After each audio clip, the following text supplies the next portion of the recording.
como avaliadora técnica da SAS, do MEC, eu atendi os municípios, em específico da região serrana, com os planos municipais de educação, e nós éramos 4 avaliadoras, e aqui quem atendia vocês é a querida amiga Jane Milan, né, que esteve aqui com vocês, mas também pela SAS eu atendi essa região aqui para reorganização dos planos de carreira. Aí nós tivemos aqui na região, fizemos algumas formações e na perspectiva de avançar justamente nessa meta do Plano Nacional que trazia, que traz, e ainda está em vigência, a valorização dos profissionais da educação. Mas enfim, é muito prazer que eu retomo aqui a região e vim conversar. Na verdade, assim, a ideia é a gente conversar um pouquinho sobre esse momento que a gente está vivendo. Vocês hoje estão no primeiro dia de uma etapa municipal, de um processo que é histórico no nosso país. Quem aqui já participa de conferências de educação, seja ela o que objeto for, ela sempre vai estar tratando de política pública. E aí eu digo assim, que eu fiz questão de estar aqui presencialmente com vocês. Quando a Patrícia conversou comigo, existia a possibilidade de eu estar na minha casa e vocês me assistindo. Mas quando ela falou para mim que vocês estariam presentes e só eu ia estar de casa, eu, em respeito a vocês, eu cancelei meus compromissos agora pela manhã, que eu faço curso aos sábados, enfim. E aí, mas tenho que estar no Rio até antes um pouquinho das 15 horas. Mas eu falei assim, ela disponibilizou, quero agradecer, a organização da conferência, a Secretaria de Educação, que disponibilizou um carro para me buscar e, assim, em respeito a vocês, eu decidi estar aqui presencialmente, tá? Então vamos lá, gente? Plano Decenal de Educação. É uma perspectiva assim, onde a gente vai estar conversando aqui sobre planejamento educacional. O plano que vocês vão contribuir hoje e amanhã, Hoje. É hoje? Desculpa, eu já estou até intervindo aqui nas programações, mas vocês vão estar discutindo hoje aqui é o Plano Nacional de Educação, que nós temos um plano em vigência que foi aprovado em junho de 2014, a Lei 13.005, que ficou tramitando no Congresso Nacional e no Senado, hibernando um período de aproximadamente 4 anos. Nós tivemos o plano anterior até 2011, aí depois do novo plano, isso tudo que vai acontecer agora no que vem, nós vivemos isso há 10 anos atrás e ficamos com um intervalo de 4 anos de discussão, ou seja, o Brasil, a Política Pública Nacional para a Educação, ficou em discussão 4 anos. E aí, quando foi em junho de 2014, nós tivemos o plano. Tendo o plano, o que aconteceu? Os entes federados foram orientados a organizar e elaborar os seus planos no prazo de 1 ano. Então, eu investiguei a vida de vocês aqui antes de vir, Cabo Frio teve o seu plano em 2015, assim como preconizava a lei, e aí a gente está agora, há aproximadamente 8, 9 meses, do nosso atual plano terminar a vigência. Então, é por isso que vocês estão aqui.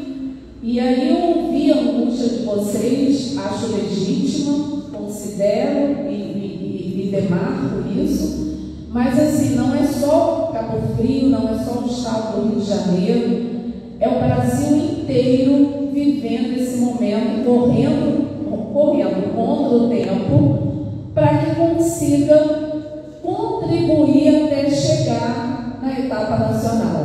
Não sei se vocês já estão sabendo, mas essa etapa estadual ela vai acontecer agora meados de novembro, né? A princípio ia ser toda presencial, mas existe a perspectiva de ser 2 dias remoto e a plenária final e a votação de delegados para a nacional ser presencial, justamente por conta da correria envolvida, o Fórum Estadual está organizando esse processo. Eu não estou aqui batendo martelo que vai ser, eu estou falando em que nível está a discussão. E vocês, municípios, têm um prazo o quê? Até início de novembro para compilar as informações e enviar para a estadual.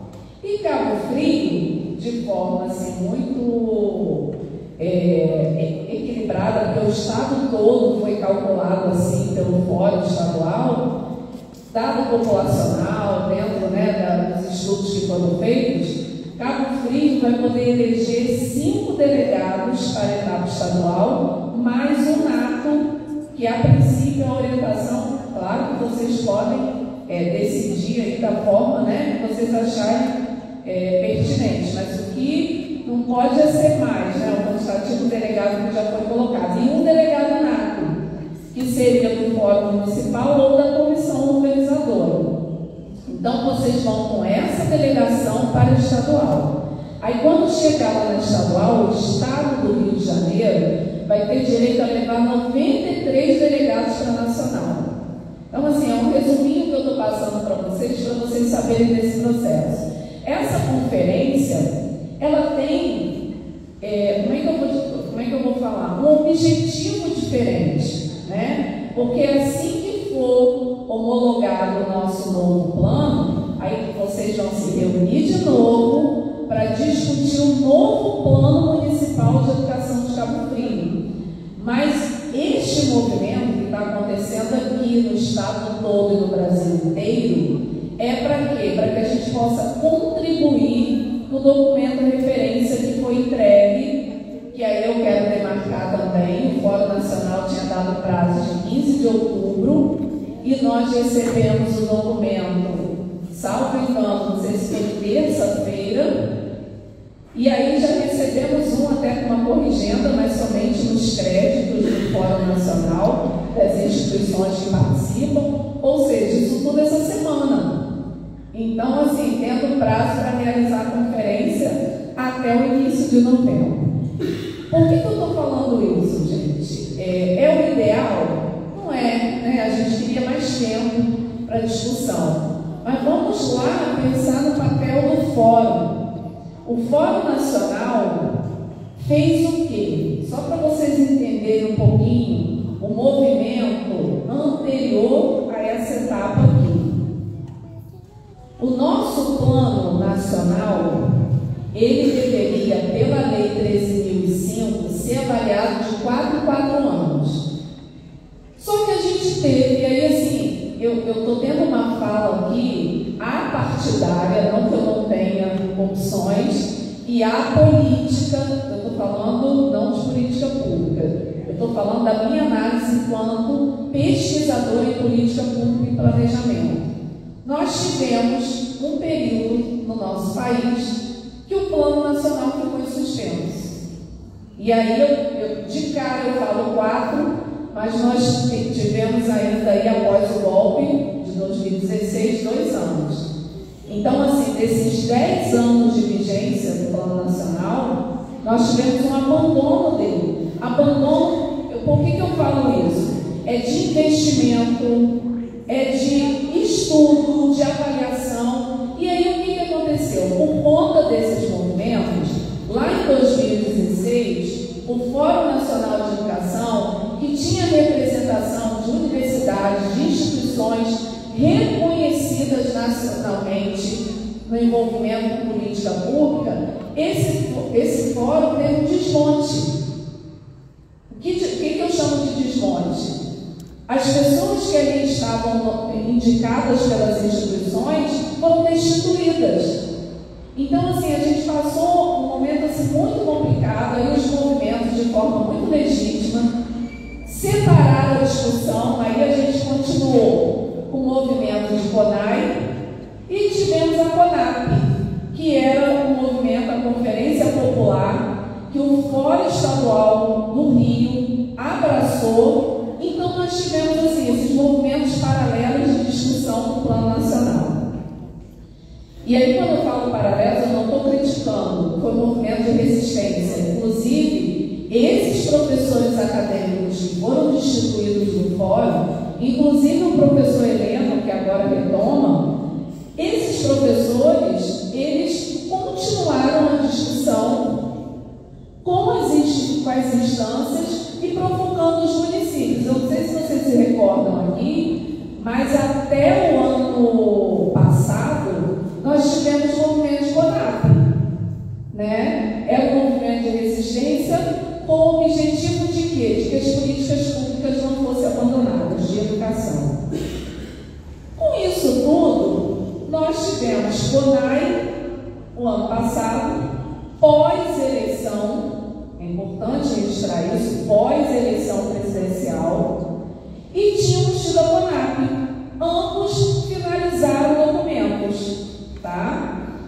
Quero registrar também que no ano passado nós saímos como delegados para a Nacional, estava tudo certo no final do ano passado. Uma semana antes da realização da CONAI, o governo federal, então, que era, avisa que não teria investimento dos delegados irem para a Nacional. O movimento foi feito o quê? Remoto. E já estava tudo certo, já tinha indicado os delegados, enfim. Eu tive a oportunidade de ser delegada da CONAI Nacional 3 vezes. E aí eu digo para vocês assim, que viver essa experiência é muito importante. E foi o que me provocou agora, está terminando o doutorado, que inclusive é por isso que eu tenho que retomar rápido para o Rio, um doutorado em planejamento educacional, né? Sobre realmente esse planejamento, acompanhamento do plano dentro desse trabalho que eu fiz da SAS. Então, todo esse meu percurso me levou, né, me instigou a investigar a política pública num olhar mais o quê? Vertical. E aí, por que eu estou falando isso? Esses documentos ficaram prontos. O que acontece? Este ano nós temos uma outra perspectiva de governo federal, uma linha progressista, retomando a discussão de participação de democracia. E o que o governo federal se atentou? Teve uma CONAI, teve uma CONAP, o Fórum Nacional de Educação foi retomado nas suas instâncias, e ano que vem o nosso atual plano acaba a vigência. Então, assim, na discussão, que aí eu não vou entrar a fundo aqui, eles pegaram esses documentos, estudaram e tentaram elaborar um documento para essa discussão. Para que esse documento não fosse enviado para a Câmara de Deputados e depois do Senado, sem a discussão popular, a saída foi o quê? Fazer esse movimento rápido. Que eu acho que assim, a gente tem as nossas questões, temos as coisas que nós trazemos de discussão, mas agarre esse momento com os dentes. Por quê? Quando for em janeiro, vai ter a Conferência Nacional com todas essas contribuições. O governo federal retoma isso. Eu tive a oportunidade agora em agosto de estar no Fórum da Undime em Cuiabá. E lá nós tivemos assim, a representação de várias instâncias trazendo essa discussão. E aproveitem isso, gente. Está difícil. É um documento referência com 7 eixos, com 1.100 e poucas proposições numeradas. Mas assim, vamos agarrar e contribuir. Cabo Frio tem. Inclusive, eu quero deixar aqui registrado a beleza do hino de vocês. Eu parecia que eu estava ouvindo Marisa Monte, uma melodia de MPB, né? Muito bonito, parabéns aí à cidade de Cabo Frio. Depois eu queria saber quantos anos até tem esse hino, que me pareceu assim, algo mais contemporâneo, mas eu achei assim, que representa a cidade. E assim, aproveitem esse momento. Está difícil, não deu para ler, não deu para aprofundar, não deu para entrar em questões que talvez fossem assim mais minuciosas. minuciosas, mas vocês têm condições, tá? E é por isso que vocês estão aqui, um auditório desse cheio, em pleno sábado, tá? Para discutir as questões. Então, passando essa explicação rápida, que eu percebi que era necessário falar um pouquinho sobre isso, vamos entrar aí, então, nesse desafio de planejar as políticas públicas de educação do município de Cabo Frio, e vocês estão aqui para isso. Então, assim, aproveitem, conferência é isso. A gente não veio aqui para todo mundo concordar, é dissenso e consenso o tempo todo, né? E o processo democrático, quem um dia disse que era fácil, mentiu para vocês, tá? É necessário, é um processo necessário. Política pública a gente não constrói sentado dentro de um gabinete, tá? A política pública, eu estou trazendo aqui planejamento educacional, eu estou falando de plano de governo. Plano de governo é uma coisa que tem que estar coordenando com o plano de educação da cidade, votado nesse momento. Então, assim, vivam isso com satisfação e com clareza. Então, vamos lá, para ver qual é o seu nome? Nayara. Vamos lá, Nayara, me ajuda aí. Deixa eu falar um pouquinho para vocês sobre esse processo que é demarcado já no nosso país, já há um tempo. Isso começou agora, gente. Essa corrida para que a gente consiga planejar a educação do nosso país. Mas como é que começou isso? Quem aqui já ouviu falar do Manifesto dos Pioneiros? Ok, Manifesto dos Pioneiros. Mas vamos falar um pouquinho. Lá em 1930, alguns caras muito inteligentes e comprometidos com aquilo que a gente chama assim, de resolver os problemas educacionais, começaram a pensar, peraí, a gente precisa pensar numa forma de melhorar essa educação. Os índices de reprovação já eram altos, o analfabetismo já tinha uma taxa enorme. Só que assim, lá na década de 30, você imagina esses caras, gente, eles não tinham tudo isso que a gente já avançou por conta dos estudos deles. Mas eles pensaram nisso. E aí eu vou citar um dos signatários desse manifesto, que é o querido Anísio Teixeira, né? E aí, assim, que criou vários discípulos, como nós tivemos o Darcy Ribeiro, que trabalhou com o Darcy, que trabalhou com o Anísio Teixeira, foi nomeado por ele, como outros, e aí eu vou citar aqui na minha fala. Aí começou um esforço pelo então chamado Conselho Federal de Educação, para quê? Para que se fizesse um plano. Aí na década mais ou menos do Estado Novo, daí eu vou entrar em história, quer dizer, tem professor de história aqui, né? Lá naquela época bem difícil do nosso país, isso foi interrompido. Planejar a educação, você imagina, em plena ditadura e outras questões ali colocadas postas, se a educação seria uma prioridade do planejamento. E aí, depois de algum tempo, você imagina, quase 30 anos depois aqui, em 1962 nós tivemos o nosso primeiro Plano Nacional de Educação. Esse plano, ele foi construído pelo então Conselho Nacional de Educação e nessa coisa toda, eu não vou trazer aqui também, porque se eu fosse estar falando, né, sobre todos os meandros do planejamento, mas eu trouxe aqui pontos marcantes e importantes na nossa história. E aí nós tivemos, em 1988, a Constituição Federal, que é a que a gente tem até hoje, com muitas emendas, né? Mas é a que nós tivemos e foi chamada de Constituição Cidadã. Gente, foi a primeira vez que se pensou num Plano Nacional de Educação com caráter o quê? Plurianual. ou seja, não é de um ano, né? Não é de 2 anos, não é? Então, assim, olha quanto tempo. Eu comecei contando a história de 1930, né?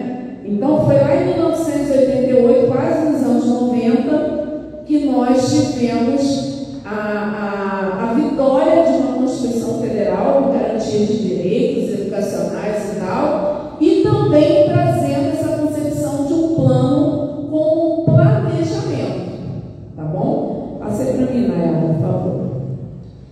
Aí, vamos lá, eu estou aqui demarcando só o que é importante. Em 1996 nós tivemos o quê?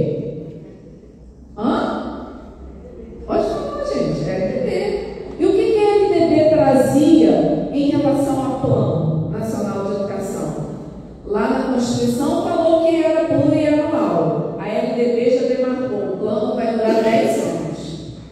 Eita, peraí, o planejamento vai durar 10 anos?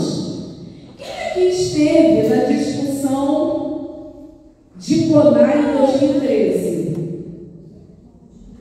Ou seja, no mínimo 10 anos vivendo a realidade do plano. E a gente sabe, né, os percalços e as questões que a gente luta dentro da construção de política pública.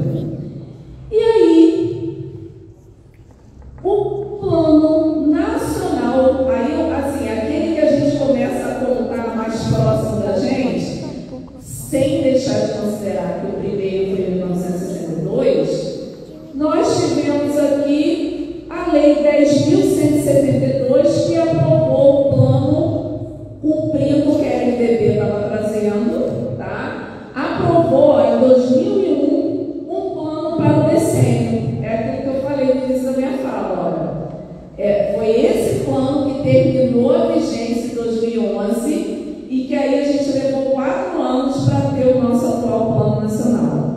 Pode passar, Nayara, por favor. E aí o que acontece? Aí eu vou trazer uma história, né? Vocês sabem que assim, as coisas podem ser difíceis no Brasil, em nível nacional, mas no Rio de Janeiro a gente tem uma característicazinha assim, de um plus que fica um pouquinho pior, né? E eu amo o meu estado, tá? Eu estou falando porque assim, não vou contar para ninguém, só para vocês, que até hoje, desde 2009, que foi o último plano estadual de educação, nós tivemos a vigência aí de 10 anos, defendia isso, né? Até no, você passou do COED? Então, lá no COED defendia isso, né? Foi feita a conferência em 2019, porque o último plano do Estado foi feito aí, ó, depois dessa lei da LERJ, em 2009. Aí durou 10 anos, mas acabou em 2019, até hoje a gente vai acabar e não tem plano estadual. E aí, no estado do Rio de Janeiro, voltando lá em 2008, a LERJ homologou uma lei que dizia o seguinte: o município que não tiver plano municipal de educação não vai ter transferência de verba.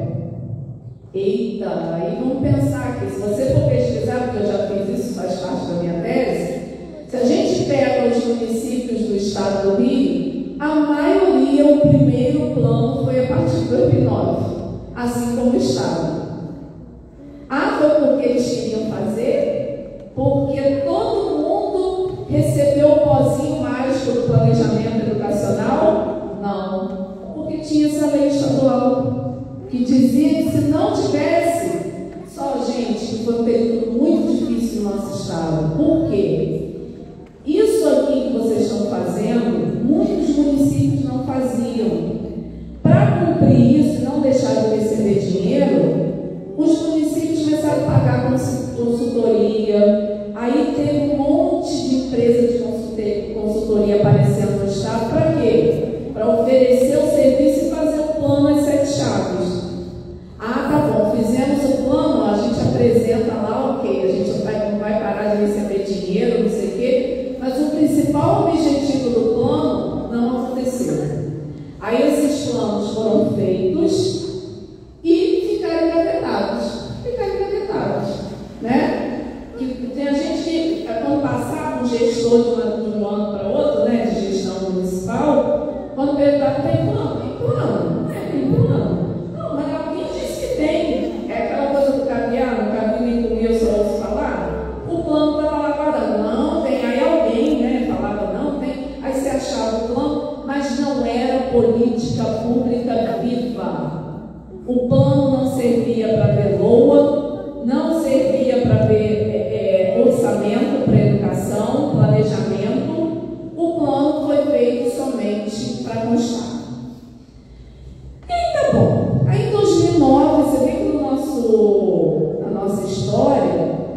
algumas coisas hibernam, né? Outras assim voltam. Então, eu estou tentando trazer aqui em cima daquilo que é importante vocês terem clareza por que vocês estão aqui. Em 2009, teve a Emenda Constitucional 59, que dizia o seguinte: alterando o artigo 214 da Constituição Federal, indicou a criação do SNE. O que é SNE? É o eixo 1, hein? É o eixo 1 que vocês vão discutir. Sistema Nacional de Educação, em regime de colaboração. Pronto, a legislação disse, e agora o Brasil teria que ter um Sistema Nacional de Educação. Aí nós tivemos a CONAI de 2010, que o tema foi esse, tá? E aí me perguntam, nós temos Sistema Nacional de Educação? Não, ainda não. Então, a discussão já vinha antes, só que em 2009 nós tivemos uma emenda constitucional e que esse sistema fosse feito em regime de colaboração. Quem sabe aqui, assim, cita palavras soltas. O que é o regime de colaboração? Pode falar, gente. Articulação, ajuda, parceria, mas isso envolve o quê? É o governo federal falar bem assim, ó, Cabo Frio, faz, beleza, eu te apoio, é só isso? O que entra? Recurso, financiamento. Então a gente tem professores, que inclusive um deles eu entrevistei para a minha tese, que é o professor Luiz de Dourado, que traz essas questões, que assim, um dos problemas que impede é isso, é o município achar que vai perder a autonomia, é o governo federal achar que vai ter que bancar demais os entes federados para as políticas públicas andarem. Então, assim, nesse encontro de dissenso e consenso, nós não temos até hoje o Sistema Nacional de Educação criado. Mas eu tenho fé, porque a gente não pode perder, né? E a minha tese fala sobre isso, que a gente precisa sim ampliar essa discussão e saber quais serão os limites dos entes federados, ao mesmo tempo a forma como esse regime de colaboração vai acontecer, né? Então, assim, e a autonomia dos entes federados não se perde, mas ao mesmo tempo a gente faz o quê? A gente vai ter que cumprir com alguns condicionantes que o governo federal der para quê? Para o repasse de recursos. Então, assim, eu tenho fé que isso está caminhando, né? Essa CONAI, ela traz como um dos pontos centrais o eixo 1. Quem aqui vai estar no eixo 1? Vocês ainda vão escolher? Ah, vocês vão trabalhar 3? Não houve ainda essa distribuição. Ah, não? Ah, então tá bom. Mas alguém vai discutir isso. Então, já vai ter essa contribuição. Passa aí para mim, Nayara, por favor. E aí, gente, em 2014, teve o que foi a minha fala aqui, né? Nós tivemos aí a vigência do anterior até 2011. Foi uma luta na discussão da Câmara, de deputados e Senado, e sempre a luta fica grande aonde? No financiamento. No que entra de financiamento, o que não entra, o que não entra. Só sei que nessa discussão, em 2014, nós tivemos a Lei 13.005, que aprovou o nosso plano de vigência, que vai até junho do ano que vem, que essa lei é de junho de 14. E aí estabeleceu o regime de colaboração para quê? Para cumprimento das metas. E aí, no prazo de 1 ano, os municípios tinham que fazer o seu plano. E Cabo Frio fez, tá? Eu pesquisei vocês para estar aqui hoje. Então, assim, nessa perspectiva, os municípios do estado do Rio, eu vou me aventurar aqui a dar um percentual, mas acredito que 95% fizeram até 2015, nesse prazo que o governo federal deu. Nós tivemos algumas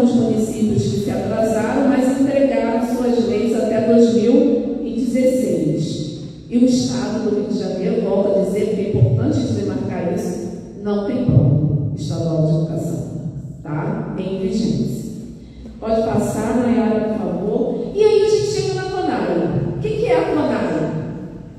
E aí é importante eu trazer um histórico aqui. Nós tivemos CONAI em 2014, 2010, 2014 e tivemos a CONAI em 2018, tivemos a CONAI no ano passado, 2022, naquele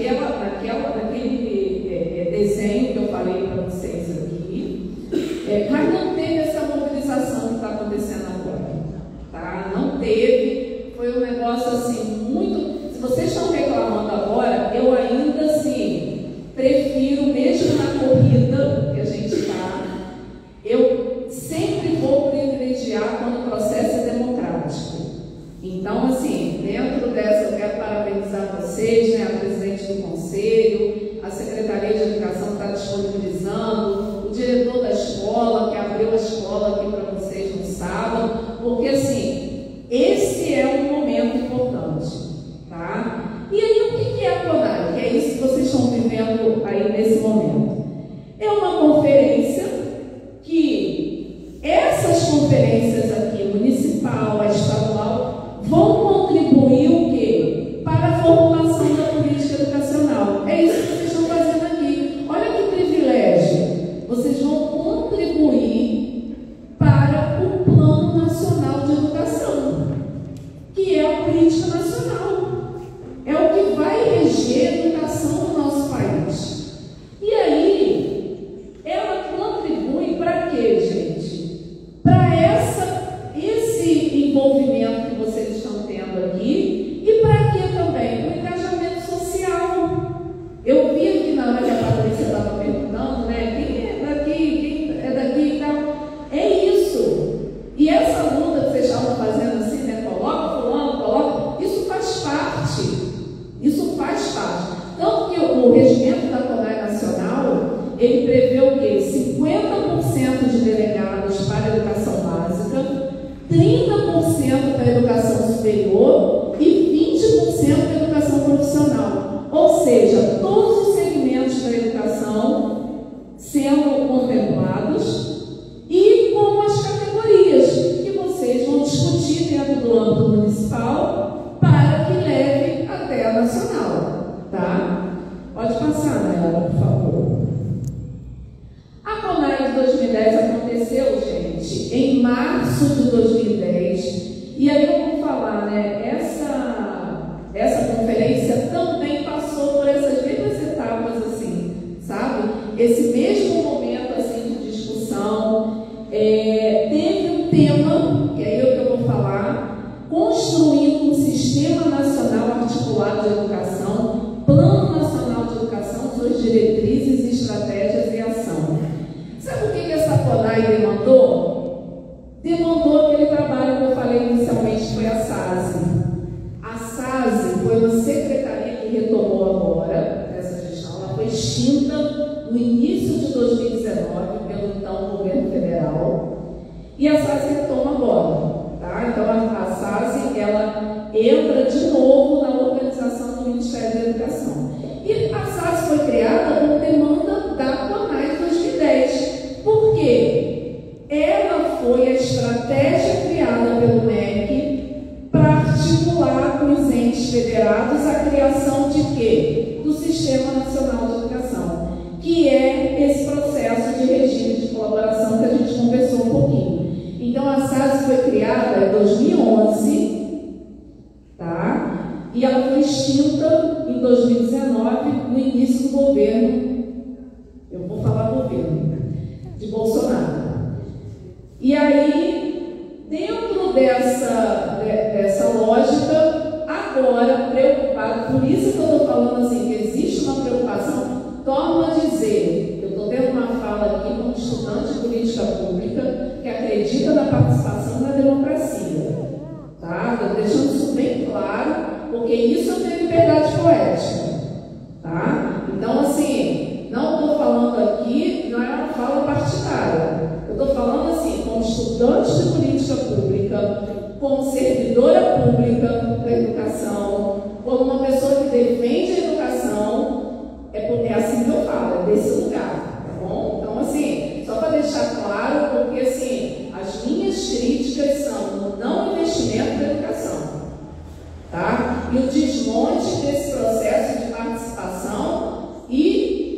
democrático, porque para construir política pública, torna a dizer, você não constrói com 5 pessoas sentadas numa mesa, nem numa empresa de consultoria.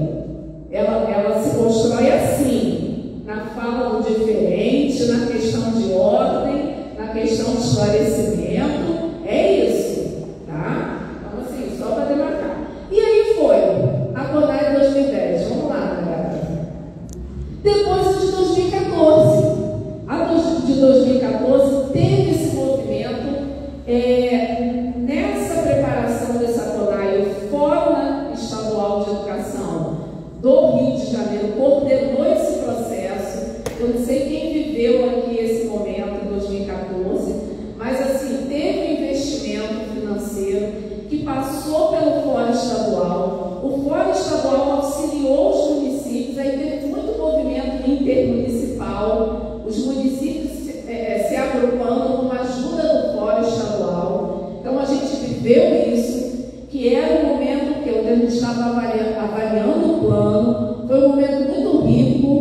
Isso que a gente está vivendo aqui agora, quem viveu sabe, foi muito parecido com o que a gente viveu em 2014, né? Que essa discussão, isso tudo foi movimentado. Tivemos uma etapa estadual, Colégio Pedro II, em São Cristóvão. Tivemos uma regional em Araruama. Uma regional em Araruama, eu lembro. Anterior ao estadual. Em anterior estadual, assim, ali a região também de Niterói, São Gonçalo, Maricá também teve um movimento. E aí levamos delegados para estadual, lá do Colégio Pedro II, São Cristóvão. E dali a gente tirou delegados para o Nacional. Então, assim, foi um momento muito rico, muito parecido com esse aqui. A única coisa que a gente teve diferença é o seguinte, que teve um planejamento com mais tempo. Nós começamos os movimentos no ano anterior com mais tempo, né? Mas foi bem parecido. E qual era o tema? O PNE na articulação do Sistema Nacional de Educação. Olha aí de novo, gente. Sistema Nacional de Educação. De novo em voga na discussão. Participação, cooperação federativa e regime de colaboração. Nessa época aí, a SASE estava em pleno vapor, que foi quando a SASE chegou perto dos municípios para quê? Para auxiliar o plano de 2015. Né? E depois de 2015 foi a fase de quê? De monitoramento e avaliação do plano, lembra? A Jane Milan vinha aqui conversar com vocês sobre isso, de monitorar e avaliar o plano. Passe para mim, por favor. Aí 2018 foi complicado, gente. Eu estou falando que eu participei de todos esses movimentos na Nacional. Em 2018, estava em discussão a CONAI. Só que aí já era o governo Temer, já tinha acontecido o desmonte, né? Que o golpe aconteceu em 2016, que aí foi onde o Temer assume o governo federal. E o que aconteceu? Nessa conferência aí, que só aconteceu pós-eleição, a eleição é em outubro, a conferência foi em novembro. Aí nesse final já se vislumbrava assim, o fim da SASE, que aí a gente, né, teve a eleição, a gente já sabia qual é a pauta daquele governo que ia assumir, e foi uma CONAI, onde a gente foi lá, o tema era, olha, consolidação do SNE e PNE, monitoramento, avaliação, aí foi o que os municípios começaram a fazer, né? Mas nesse momento aí, é como se fosse assim, já sabia que esse trabalho ia ser todo interrompido, né? Nesse encaminhamento. E aí, esse documento referência, ele tem, inclusive no site do Fórum Nacional de Educação, vocês conseguem acessar todos os documentos de referência desses que eu estou trazendo aqui, tá? Que eram discussões dentro das conferências. Passa aí para mim, Nayara, por favor. Aí, em 2022, teve a CONAI, que aí foi o que eu falei, que a discussão não teve essa mobilização dos municípios. O Rio de Janeiro teve só uma etapa estadual, foi realizada lá no centro do Rio. Dali teve a votação de delegados,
interrompe o processo, e foi tudo feito online. Mas foi gerado um documento, mas com muitas questões, porque assim, problema de acessibilidade, toda essa coisa, né, de conectividade, enfim. E essas discussões tinham em torno desse tema, ó, inclusão, equidade e qualidade, compromisso com o futuro da educação pública. Eu sei que um dos primeiros problemas dessa conferência foi o tema, porque vocês sabem que o significado de qualidade, você falar de qualidade referencialmente, né, dentro de um processo, isso é polêmico. Então, assim, se cobrava qual era a definição de qualidade, se era aquela socialmente referenciada ou se não era e tal, enfim. Mas se gerou um documento que foi respeitado pelo Fórum Nacional, e aí o Fórum Nacional leu, não estou falando que aproveitou proposição ou não, mas os documentos foram lidos para se chegar ao que a gente tem hoje, né? Passa aí para mim. Que é a nossa FONAI hoje. É isso que vocês estão aqui. Isso é um marco histórico, tá? Depois de toda essa história que eu contei para vocês aqui, a gente voltar a um movimento nacional em que puxa vocês da casa de vocês no sábado para que vocês discutam educação numa perspectiva assim, de contribuição da cidade para a nacional. Eu considero isso assim, histórico que vocês valorizem isso. E o que essa FONAI traz? Né? A ideia e o fórum... ela foi instituída por um decreto, tá? Tem um decreto nacional que instituiu a FONAI.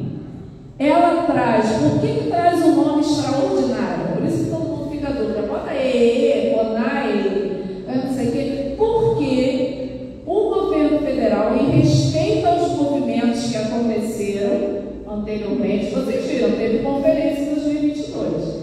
Eles estão chamando, porque a conferência de 2022, quero demarcar isso também, é importante, a conferência de 2022 era para ter feito isso que a gente está fazendo agora, que era já pensar na perspectiva do novo plano. E aí o que o governo federal faz? Retoma essa discussão e chama de extraordinária. Chama de extraordinária. Por isso que o decreto nacional fala como FONAI, Conferência Nacional de Educação Extraordinária. E eu vejo isso como respeito a quem participou, a quem ali esteve, e eu disse muito respeitosa a forma como o Fórum Nacional denominou essa etapa que a gente está vivendo agora, tá? E qual é a discussão, né? O tema central, Plano Nacional, aí o Fórum Nacional foi direto. Vamos enrolar, não, é isso que a gente vai fazer. Plano Nacional de quê? De 24 a quanto, gente? 2034. A Denise acabou de dizer aqui que junto comigo, junto com uma outra colega ali, nós vivemos os 10 anos desse plano. A gente entra nessa próxima etapa. E aí o que é? Política de Estado para garantir a educação como um direito humano, com justiça social e desenvolvimento socioambiental sustentável. Retomou, vocês percebam que dentro dos eixos, deixa eu até pegar aqui, eu deixei aberto aqui no meu celular, dentro dos eixos, nós temos uma discussão que eu vou falar para vocês assim, que está com o eixo do plano e que talvez assim, seja a primeira vez que a gente tenha isso como metas dentro do plano, que é falar o quê? Desse desenvolvimento socioambiental sustentável, que é o eixo 7. Então, nós temos o eixo 1, o PNE como articulador do SNE. Mais uma vez essa luta, e eu estou confiante agora. Sua vinculação aos planos decenais estaduais, distrital e municipais. E conclusão em todos os níveis, etapas e modalidades, nos diferentes contextos e território. Acho que foi a Denise que falou, não sei se foi a Denise ou a Patrícia, acho que foi a Denise. na mesa de abertura, o plano não é da rede municipal de Cabo Frio. O plano não é restrito. O plano é do território. Todas as modalidades de educação aqui no território de Cabo Frio, seja ela privada, pública, ela está sendo convidada para discutir, tá? Eixo 2, a garantia do direito de todas as pessoas à educação de qualidade social, com acesso, permanência e conclusão em todos os níveis, etapas e modalidades nos diferentes contextos do território. Gente, esse eixo é uma promessa. Muita responsabilidade também quem ficar no eixo 2, hein? Diferente não será no eixo 3. Educação, direitos humanos. Veja que todos os eixos versam como tema. Percebe isso? Equidade, justiça social na garantia de direito à educação. Direito à educação. Público e subjetivo. O que é subjetivo? Isso é na Constituição Federal. O que é subjetivo? Pode falar pra gente, que eu não lembro não.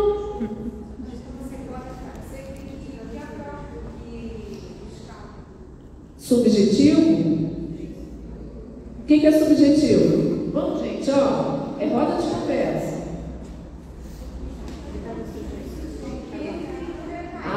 Peraí. Então, está no sujeito. Está, ele é meu. Ele é meu, não é isso? É meu. Se você não quiser me dar, ele é meu. Se você não me oferecer, ele é meu. Que responsabilidade é essa em relação à educação? Vamos pensar nisso? Acesso e permanência? Conclusão, gostei do final agora. Porque não é só acesso e permanência, conclusão. E aí, se a Constituição Federal fala que a educação é um direito público subjetivo? Público por quê? É o Estado que tem que oferecer. Ok? Quem quiser ir para a escola privada, tem a sua opção. Mas independente que queira ou não, o Estado tem que oferecer. E público e subjetivo? Mesmo se eu não quiser, ele é meu. Então, mesmo que o pai ou a mãe não leve, achei interessante sua observação em relação à mãe. Achei interessante. A gente só tem que pensar como que essa palavra ficaria no singular a todos, né? Porque eu vejo que às vezes algumas pessoas usam pais naquele sentido de englobar todos, mas eu sei que a palavra pai masculina fica demarcada. Eu gostei. Mas assim, vamos lá, se o pai ou a mãe não quer oferecer, a criança tem que ir. Por isso que a gente tem o conselho tutelar para denúncia. Você parou para pensar nisso? Por isso que eu não posso negligenciar uma vaga. Por isso que o nosso aluno especial começou a vir para a escola. Está dando um nó aí, direito de todos. O sistema não está pronto. E aí, gente, olha, eu vim para confundir, tá? Eu vim para botar fogo na discussão de vocês na sala. Então, assim, se eu quero, eu tenho, mas se eu não quero, também é meu, tá? Então, entendam isso para a gente ter essa ideia desses eixos que vocês vão discutir. E aí eu estou falando do eixo 3, tá? Direito à educação para todos e combate às diferentes e novas formas de desigualdade, discriminação e violência. Gente, infelizmente, vamos combinar que isso aumentou muito, né? A cultura do ódio, do não respeito à diferença, todo mundo tem que pensar igual. Ai, Cíntia, detestei sua bota rosa. Não fui na sua cara porque você está com a sua bota rosa. Mas assim, as pessoas... a camisa rosa também não gostei, é Kleber, né? Não gostei da sua camisa rosa. Não, a gente começa a entrar numa discussão que transcende aquilo que me compete.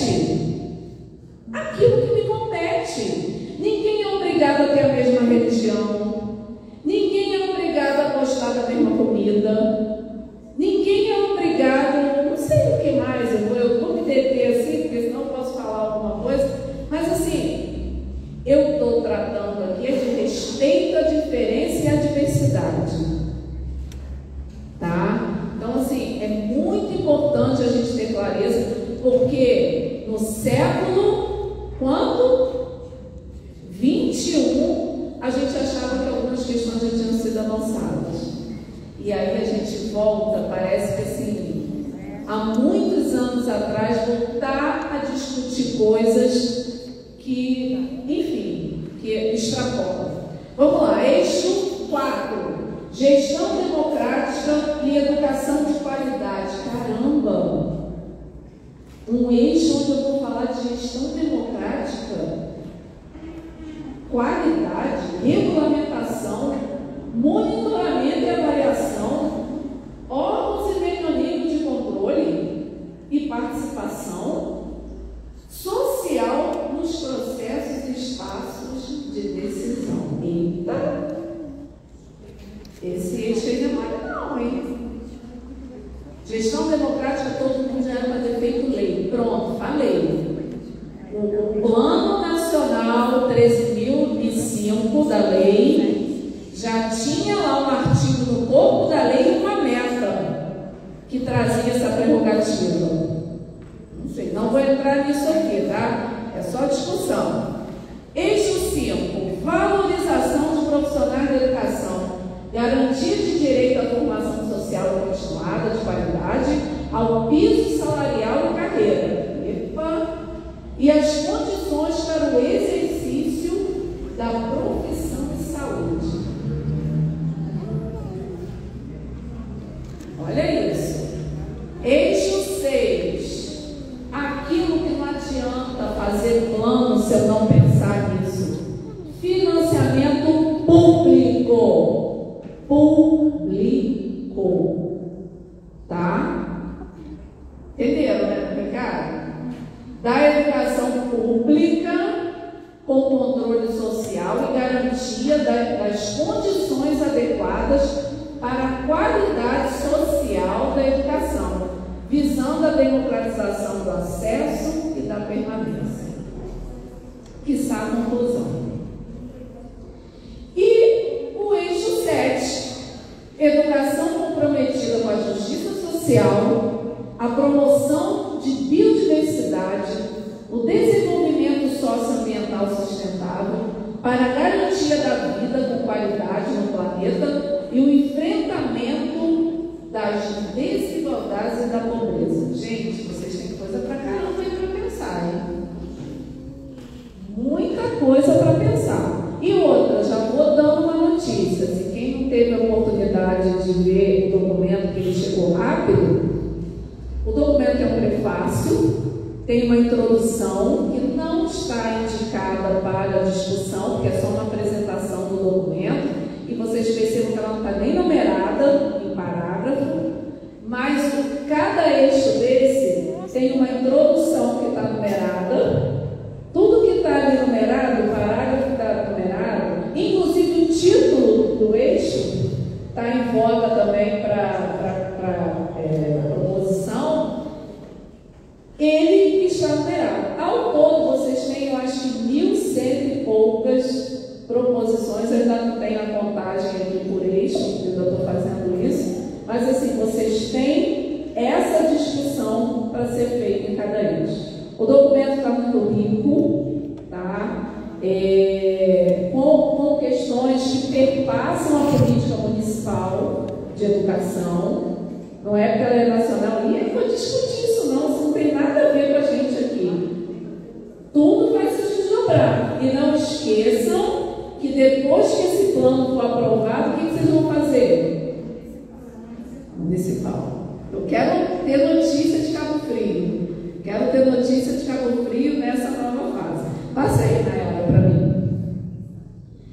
E aí, assim, gente, é só um resuminho aqui. Ela está prevista, a CONAI de 24 para janeiro. Antes está acontecendo essas fases, eu já falei que vocês estão aqui. E qual é o principal objetivo? É avaliar o plano vigente, tá? No documento de referência vocês vão ver isso, eles fazem um apanhadinho de como que está a situação, não fala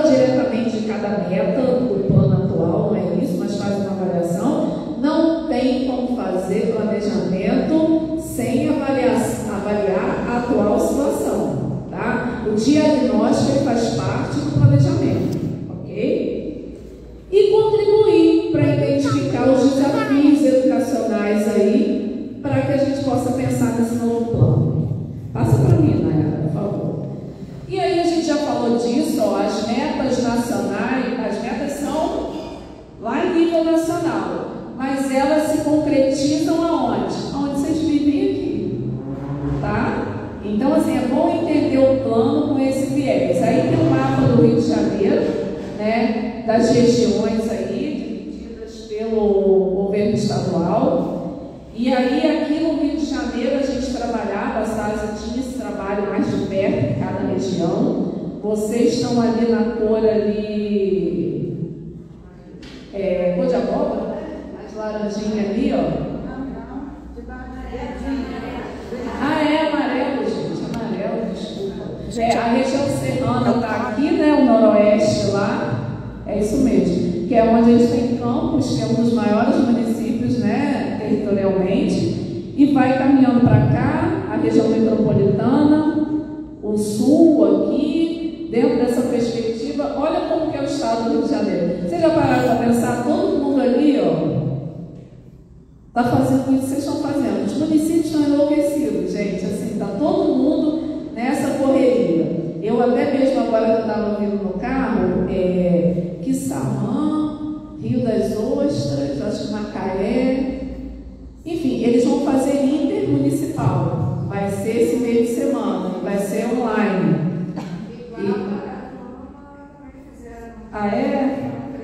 Isso, os municípios que estão conseguindo se organizar, e a Márcia do GAPSE, vocês conhecem a Márcia? Coordenadora estadual do GAPSE? Então, ela estava me ligando e estava me convidando para participar deles, que vai ser online. Então, está cada um assim, tentando organizar da forma que seja possível. Mas, olha a importância, vocês vão sentir os impactos do Plano Nacional no território de vocês. Passa para mim, Nayara, por favor. Caminhando, indo para o final, porque vocês têm muita coisa para fazer. Por que construir política pública? Fala para mim, sem ler ali. Sem ler, depois a gente vai falar do teor ali do que eu considerei. Por que a gente está sentado aqui construindo política pública? Qual é a razão? Para resolver alguma coisa? Para minimizar alguma coisa? Ou a gente está aqui porque a gente decidiu estar aqui, porque a gente gosta de estar aqui? Hein? Não estou falando que não é para gostar de estar aqui, não, tá? Estou falando assim, se o objetivo for só esse. Ah, não, Cíntia, porque hoje eu não tinha nada para fazer, não. Hoje era sábado, não está sol para ir para a praia, não está. Gente, eu estou brincando assim, mas é para vocês falarem.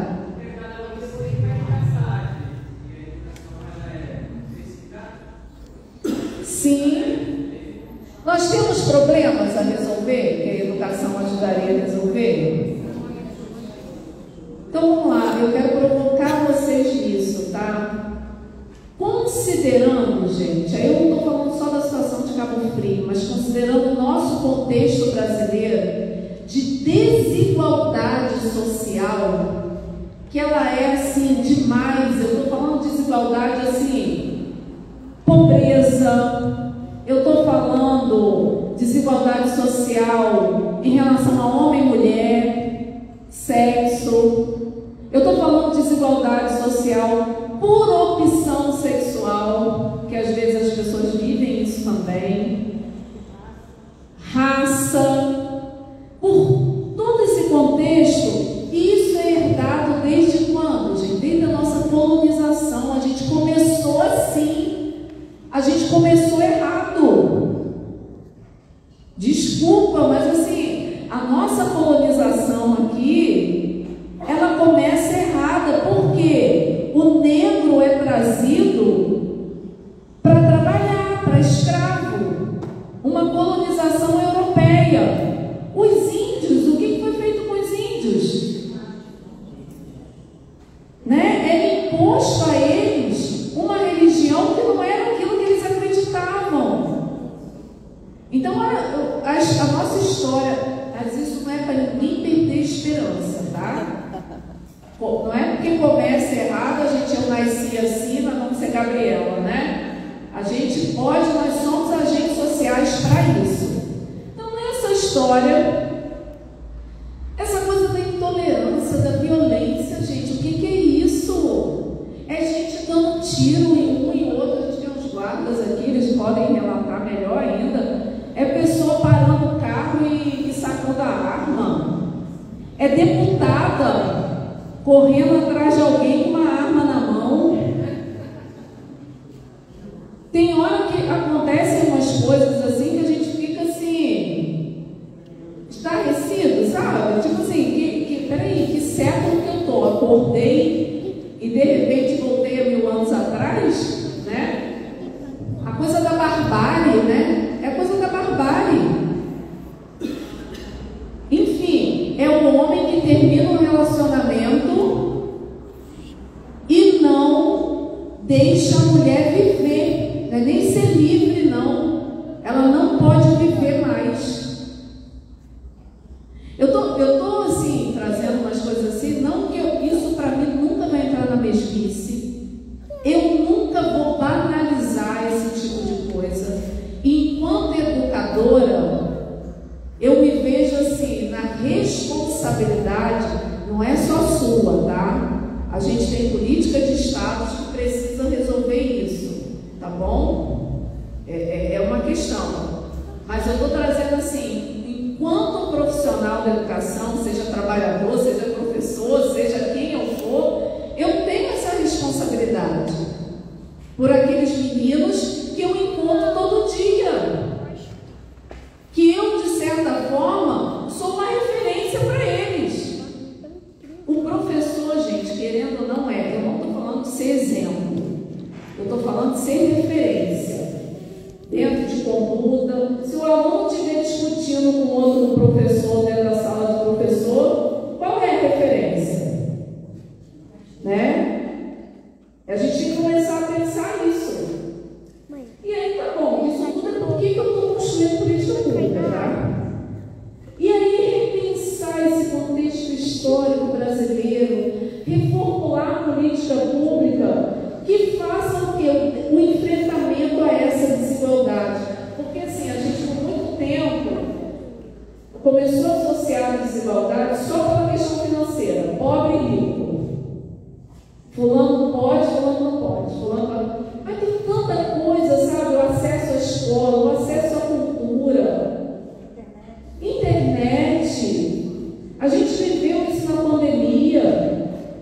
As crianças, os meninos dentro de casa, a escola se desdobrando para entregar apostila, para entregar. Aí começou a vir a necessidade de quê? De um contato, mesmo que virtual.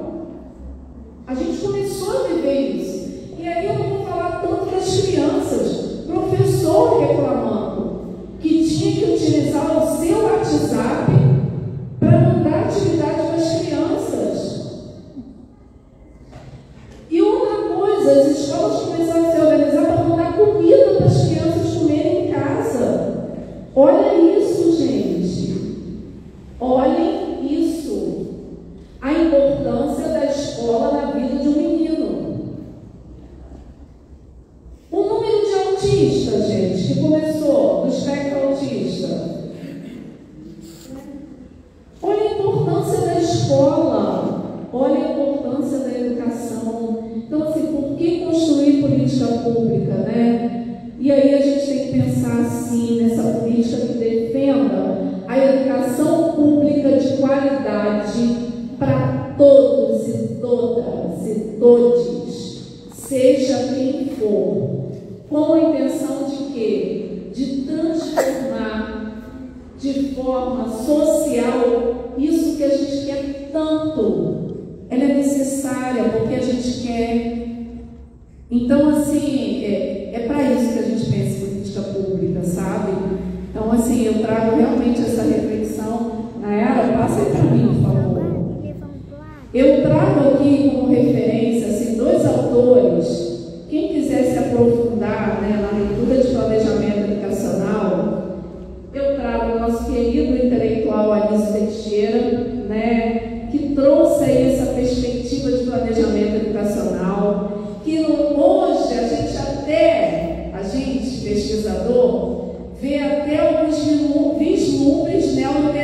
né? Porque a gente avançou tanto na discussão, mas foi um cara que começou a falar de quê? De educação integral.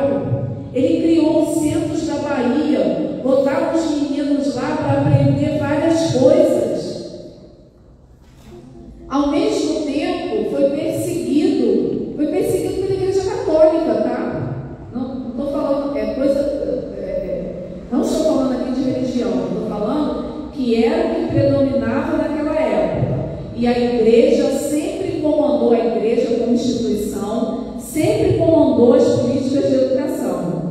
E nessa época, quando esse cara começou a pensar, ele foi fazer mestrado com John Dewey nos Estados Unidos, trouxe essa perspectiva de experimentação do ensino, e aí vem esse viés da educação integral, desse menino estar na escola de forma mais holística, trabalhando muita coisa. E aí, como que é o fim do Anísio Teixeira? Ele foi encontrado morto no fosso de um elevador no Rio de Janeiro. Tá? Acidente? Não sou polícia para investigar, mas assim, a gente fica muito triste, né? Como uma pessoa com tanta contribuição teve uma morte tão misteriosa. E nós temos o Dumerval Trigueiro. Quem já ouviu falar aqui do Dumerval Trigueiro? O Dumerval Trigueiro, ele se especializou muito nos estudos de ensino superior e tal, mas foi um cara que trabalhou com Anísio e escreveu a sua tese, que virou um livro sobre planejamento educacional no Brasil. Isso é muito interessante, vocês conseguem também baixar esse livro. E o Anísio Teixeira tem um livro que ele fez para as normalistas, e ele já trazia essa preocupação que os índices de reprovação, de analfabetismo eram muito grandes. Ele escreveu um livro que se fala assim: educação não é privilégio. Vocês conseguem baixar na internet, tá? Ele já trazia essa preocupação com a educação. E se você pega lá os quadros que o Anísio coloca, você sabe que o Anísio, ele que foi o idealizador do INEP, né? Onde os dados educacionais iam ajudar a planejar a educação. E lá, quando ele trazia isso, já tinha lá, gente, aquele gargalo. Hoje, no nono ano, né, que o aluno começa lá no 6º ano, é um quantitativo. Chega cá, ele já falava disso. E tem tanta coisa que a gente ainda não resolveu.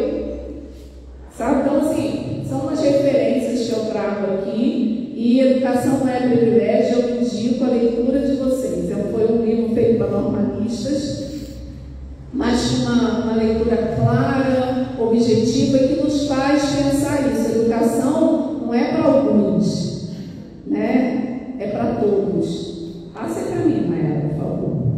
Isso aqui é a lei de Cabo Frio, que eu achei, fiquei muito feliz, fui lá investigar a vida de vocês na internet. Vocês fizeram direitinho, tem um plano. Aí, assim, uma conversa depois, a gente pode conversar sobre monitoramento e avaliação. Mas, assim, vocês têm um plano municipal de educação que vai ser objeto de estudo de vocês para o próximo plano, tá? Passa aí para mim, Nayara, por favor. Eu fui lá. Quem aqui lembra disso, dos velocímetros? Dentro lá do PNE em movimento. Eu fui lá, eu falei que eu estava investigando vocês, eu fui lá, não peguei todas as metas, ainda peguei a meta 1, que é um desafio nacional, né? Para ver como é que vocês estavam com a meta 1. Está pequenininho aqui, mas pelo velocímetro, pelo gráfico, vocês conseguem, claro que isso aí é antigo, tá? Com agora, o novo IBGE, vale a pena retomar e ver como é que está. Mas até então vocês batiam com o alcance universalização. Essa meta aí, no plano atual, é universalizar a educação infantil de 4 a 5 anos. O que é universalizar? Todos. E era até quando? Até 2016. Não, essa aí era até 2016. Por quê? É a faixa etária obrigatória. Então, 4 a 5 anos tem que estar na escola. Tem que estar na escola. Aí o direito público subjetivo, a educação como direito público subjetivo, mesmo que o pai não queira, aí o conselho tutelar, a escola tem que denunciar e dar aula para acompanhar. E aí passa meta, aquele indicador que é problema para todo mundo, que é a faixa etária de quê? De creche, de 0 a 3 anos. Então, assim, percebam ali, ó, que Cabo Frio até então, que tinha que ter 50% até 2024, e esse é até 2024. E aí, vejam que é um desafio, ó, tinha que estar aqui, ó, todo mundo tinha que estar aqui, ó, aqui é a marca dos 50%. E aí a gente vê que isso não é um problema só de Cabo Frio, tá? Essa faixa etária é uma faixa etária complicada, muitos municípios começaram a avançar mais de 3 anos, né, colocar, mas é uma faixa etária que os pais querem o quê? Integral, que é a faixa etária de 0 a 2 anos, né? Mas é um desafio. Aí eu trouxe aqui para a gente pensar. Passa para mim, Nayara, por favor. E aí eu torno, né, a trazer aqui esse finalzinho para a gente finalizar aí essa provocação que eu fiz com vocês. Por que construir políticas de educação? E aí eu vou realmente ler aqui para a gente concluir mesmo. A educação como espaço de transformação social, todo mundo aqui acredita que a educação né? Espaço de transformação social. Também se constitui em uma condição singular de quê? De luta. É o que vocês fazem aqui quando vocês estão pensando em política pública. Para que investimentos sejam viabilizados por quem? Pelo Estado. Quando eu trago o Estado aqui, eu trago o Estado instituição, tá? Para a conquista de políticas públicas e, consequentemente, o quê? O alargamento dos direitos sociais. Educação, gente, pensar em política pública sem ter um viés de quê? De atingir a todos, é um negócio que eu vim aqui só porque eu queria estar aqui, sabe? Se não tivesse objetivo. Agora, é um processo longo, gente. A gente acabou de dizer aqui que a gente acompanhou um plano de 10 anos. Dizer que foi tudo ruim, não foi. A gente teve o novo Fundeb em 2020, tivemos alguns avanços, sim, eu estou falando em nível nacional. Mas é um processo longo e te efetiva o quê? Luta. Para que a justiça social e a democracia sejam integradas aonde? Na nossa essência, como pessoas, como formadores. Então, assim, gente, cada um de nós aqui temos compromisso com isso. Não venham para cá pensar em política pública. Ah, Cíntia, eu vim porque minha escola me indicou. Ah, eu vim, sei lá por que eu vim, Cíntia. Sei lá, por acaso eu estou aqui, eu achei só falar legal, Cíntia. Legal. Não, é um engajamento. Sabe aquela coisa de arregaçar as mãos? E falar assim, epa, eu faço parte disso. Eu faço parte disso. Se eu tenho uma criança que está fora da escola, eu tenho essa responsabilidade. Eu tenho um aluno infrequente, eu tenho essa responsabilidade. Eu trabalho numa escola como orientadora pedagógica, eu tenho essa responsabilidade. Eu sou supervisora que vejo o diário, eu não sei nem se existe ainda, né, diário? Então, eu sou supervisora, vejo o diário, vejo lá uma turma toda com reprovação. Eu tenho responsabilidade de chegar para o orientador pedagógico, ou eu mesmo, né? E assinalar ali o que é isso. Ah, eu tenho um plano de educação, tem uma meta lá que trata de construção de creche, né? Ampliação de creche. Ah, isso não é comigo não, Cíntia, eu, na minha dissertação de mestrado, eu tenho uma entrevista, posso contar o caos, que eu não vou contar o que foi e ninguém foi.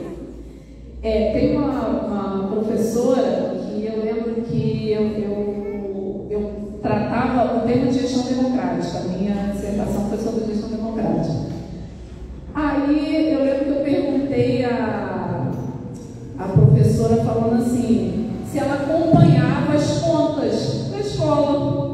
Tipo assim, se tinha prestação de contas, né, sobre o que era investido na escola. Ah, Cíntia, pelo amor de Deus, você acha que eu vou ficar dando conta de ver conta de escola? Eu já tenho que ver meus boletos, eu tenho que ver minhas contas em casa, eu tenho que ver... Ah, não, isso aí eu deixava para o diretor. deixava lá para quem tivesse tempo. Então, assim, isso é uma desresponsabilização daquilo que é subjetivo, que é teu. É responsabilidade sua.